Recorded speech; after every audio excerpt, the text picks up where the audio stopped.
ফের বেআইনিভাবে কয়লা তুলতে গিয়ে 2 জন শ্রমিকের মৃত্যু হয়েছে এবং আহত হয়েছেন আরো 2 জন।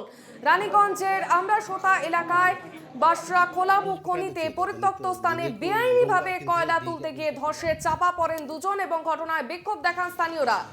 খনি চত্বরে পৌঁছন স্থানীয় বিধায়ক অগ্নিমিত্রা পল এবং বেআইনিভাবে কয়লা চুরিতে মদত দিচ্ছে শাসক দল, এমনটাই অভিযোগ করেছেন বিজেপি নেত্রী।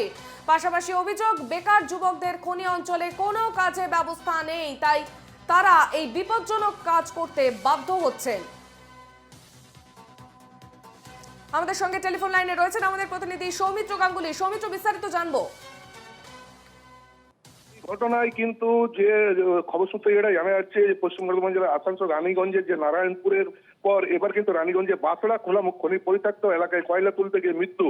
রানীগঞ্জের আমরাসোতা এলাকারই এলাকা বাসড়ারই পরিত্যক্ত স্থানে বেআইনি ভাবে তুলতে গিয়ে সেই ইয়েতে ধসে কিন্তু পড়ে চাপা পড়ে 2 জনের মৃত্যুর খবর পাওয়া যাচ্ছে।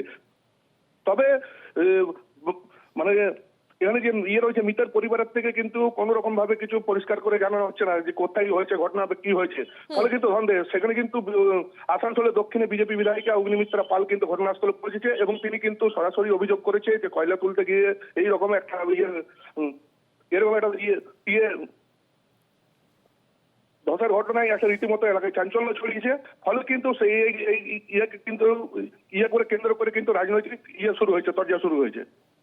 একেবারেই সেখানে সৌমিত্র বিক্ষোভের সৃষ্টি হয়েছে, পাশাপাশি সেখানে অগ্নিমিত্রা পল গেছেন, তিনি কি অভিযোগ তুলছেন? অভিযোগ তিনি যে কয়লা মানে কাটতে গিয়ে তিনি এইখানে যে হয়েছে ধসার ঘটনা হয়েছে, যে কয়লা কাটতে গিয়ে এরকম ঘটনা ঘটেছে বলে তিনি খবর পেয়েছেন এবং সেখানে গেছেন এবং এই ঘটনার তীব্র নিন্দা করেছেন।